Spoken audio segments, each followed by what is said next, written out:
이 10% 감축한 것은 아주 뚜렷한 목적이 있다. 네. 그 목적이 뭔지를 따라가는 게 이 수사가 되어야 된다. 이재명 대통령은 어제 오후 청와대에서 위철환 중앙선거관리위원에게 임명장을 수여했습니다. 이 대통령과 사법연수원 18기 동기로 이 대통령과 절친한 사이로 알려져 있습니다. 앞서 국회 행정안전위원회는 지난해 10월 1일 위 위원에 대한 인사청문회를 실시하고 이튿날 여당 주도로 인사청문 보고서를 의결했습니다. 위철환이 오늘 사과를 하면서요. 이번 사태에 대해서 분실 도난 투표용지요. 분실 도난의 우려가 있고 부정선거 의혹 제기에 시달렸다라고 하면서 50%를 줄인 이유에 대해서 설명을 한 겁니다. 제가 이 얘기를 들어보니까 그럼 그 위철환이 결정한 거네? 라는 게 딱 들어오지 않습니까? 자기가 한 일이 아니면은 좀 더 알아보도록 하겠다. 예. 뭐 이런 얘기가 있었다고 한다. 근데 저걸 열심히 설명하고 앉았어. 저 머리 나쁜데? 라는 생각이 일단 들어요. 자, 그러면서요. 용지가 많이 남으면, 투표용지가 많이 남으면, 그거 많이 감사드립니다. 투표용지가 많이 남으면은 첫 번째 관리가 어렵고 두 번째 훔쳐갈까봐 적게 찍었다는 겁니다. 이 말을 대해서 제가 좀 정면으로 좀 반박을 해볼까 합니다. 네. 대충이라도 말이 되는 얘기냐. 제가 이렇게 얘기해 볼게요. 창고가 있어요. 창고에 있는데 20박스 정도가 여분으로 남아 있습니다. 그러면은요. 이게 도난당하면 골치 아프죠? 자, 그래서 20박스가 17박스로 줄었어요. 네. 도난 우려가 얼마만큼 줄어든 겁니까? 그게 줄었다고 해서 도난 염려가 줄어들진 않죠. 그렇죠. 그럼 저걸 선관위원장 지금 대리라는 놈이 저게 할 소린가요? 10%를 적게 찍어서 뭐가 도난 우려가 줄어들었다는 거지? 이건 이 얘기랑 똑같습니다. 은행에서요. 우리 은행에 막 이따만한 막 자물쇠 있고 막 시건장치 있고 막 보안벨 있고 청경들 막 와서 지키고 있잖아요. 야, 아무래도 돈이 너무 많으면 도난될 우려가 있으니까 이제부터는 돈을 받지 마. 고객들이 찾아와도 돌려보내. 이 얘기랑 똑같잖아요. 저렇게 병신 같은 소리를 하는데 제대로 반박해주는 언론도 없고 정치인도 없고 네. 저는 너무 오늘 좀 빡이 돌았거든요. 아예 국민들 조롱하는 거 아닙니까? 10%를 줄여가지고 도대체 도난 위험이 왜 줄어드느냐. 이 얘기 하고 싶고요. 다음이요. 보세요. 예를 들어서 많이 찍으면은 창고가 부족해. 관리가 어렵다는 거잖아요. 네. 창고가 부족해. 근데 여태까지 건국 이래로 한 번도 안 부족했는데 이번은 갑자기 부족해요? 그리고 10%를 줄이면 이 하나의 창고에 꽉 차 있었는데 그래서 방이 두 개가 돼서 방 두 개를 창고 두 개를 관리하기 너무 힘들었는데 10%를 줄이면 여기 싹 들어와. 그래서 야 관리가 용이해졌네? 이거 개소리잖아요. 아, 그리고요. 도난 염려라는 말 자체는 이것을 생각을 해보면 대한민국 건국 이래 투표용지가 도난당한 적이 있나요? 있습니다. 그 사례를 다음 페이지에서 말씀드릴게요. 아, 그래요? 예. 있어요.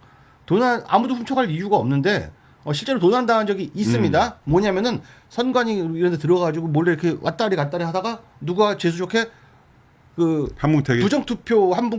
부정투표론자가 한뭉태기를 훔쳐가지고 이거 봐 이거 이상하잖아 이러고 돌아다녔다는 겁니다. 자, 이 주장은 제가 미안하지만 미친 사람의 미친 주장 정도로 보면 돼요. 네. 근데 미친 사람이 미친 주장을 할까봐 투표용지를 적게 찍는다? 이게 말이 돼요? 선관위에서 저런 말 하고 눈 하나 깜짝할까요? 아니 저건 말이 안 되는 그리고 얘기인데? 결국 부정선거랑 연관지어서 대량으로 투표용지를 훔쳐서 이걸 어디다 집어넣어서 선거 관계를 왜곡시키려고 한다는 의도에 대해서 이야기를 하는 거잖아요. 그런 적은 없잖아요. 그러니까 미친놈이 미친 짓을 한 적은 있어도. 그런 적도 없고요. 선거 끝난 다음에 불가능하지.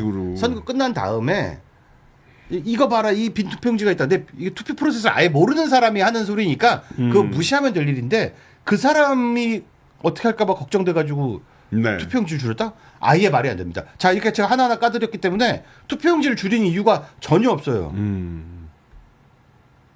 전혀 없습니다. 자, 그러면요. 자녀 투표용지를 이게 관리가 어렵대. 얼마큼 보관하는지 아세요? 얼마큼 보고합니까? 한 달. 한 달이요. 네. 한 달.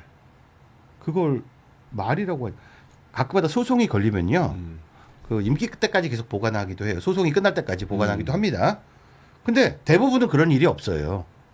소송 걸리는 일은 거의 없기 때문에 네. 한 달 있다가 제가 투표용지를 얼마큼 중앙선관위로 받았고요. 그 다음에 얼마큼 썼고요. 남은 용지는 이만큼입니다. 시리얼 넘버 여기 있고요. 참관인 사인 여기 있습니다. 자, 이걸 관리라고 하는데 이게 어렵대요. 야, 니네 선관위 직원들이 하는 것도 아니잖아. 솔직히 얘기해서. 그거 다 공무원들 시킬 거잖아. 뭐가 어려워? 그리고 실무자들이 좀 뭐 며칠 밤 셀 수도 있고 그러면 수당 주면 되지. 그거를 사무총장이란 놈이 전결로 이게 진짜 문제인데? 저기 파견 공무원들이랑 선관위 일부 직원들이 힘들면 안 되지. 안 되고 말고. 그러니까 다른 거 다 제치고 선거 공정하고 투명하게 달라는 요거 다 까먹고 다 밀어버리고 이걸 몰래 도둑고양이처럼 했다는 거야? 웬만큼 말이 안 되죠. 웬만큼. 자, 전결을 했다는 거예요. 포인트는. 네. 지금 이 충격은 뭐냐면은 사무총장이 전결을 했다는 겁니다. 행정실장이 전결을 하고요. 두 명에서 다 결정했다는 거예요. 근데 여기서 이런 생각을 할 수 있습니다. 워낙 급했나 보네. 그럴 수도 있잖아. 급하긴요. 선거 전에 일어난 일인데 뭐가 급해요. 선거 전에 일어난 일입니다. 하나는요. 한 가지 케이스에서는 작년 12월에 저걸 전결 처리해서 네. 저는 규정을 만들었고요. 또 송파 같은 경우는요. 그것도 역시 송파 지역 선거위원회에서 한 달 전에 결정을 했대요. 급할 일도 없고요. 자, 그럼 여기서 미스테리입니다. 왜 선관위원들의 의결을 거치지 않았을까? 선관위원들의 그 의결이 왜 중요한지 간단하게 설명드리겠습니다. 선관위는 합의제 기관이라고 합니다. 네. 합의제 기관이 뭐야?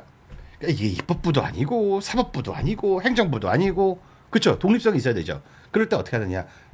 헌재랑 되게 비슷한데요. 헌재도 일종의 합의제 기관이죠. 행정부에서 3명 넣고 대법원에서 3명 넣고 이렇게 3명 넣고 이렇게 해가지고 각기 다른 권력 집단들끼리 합의를 보는 기관입니다. 그래서 투표용지 디자인 바뀌어요. 이번에 규격 바꿔. 그럼 다 와서 합의해야 돼. 최소한 아주 간단한 것들은 전결 처리할 수 있겠죠. 근데 이런 경우는 투표에 영향을 미치는 아주 강력하게 영향을 미치는 요인인데 그냥 몰래 도둑고양이처럼 했다는 거예요.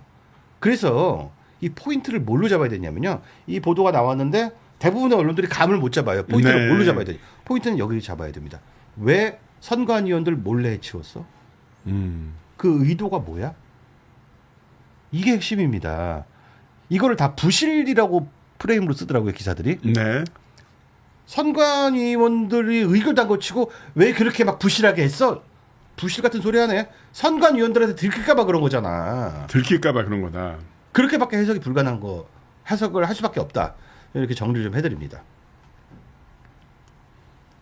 자, 오늘의 결론. 오늘 낮 방송에서도 다뤘습니다만 이 10% 감축한 것은 아주 뚜렷한 목적이 있다.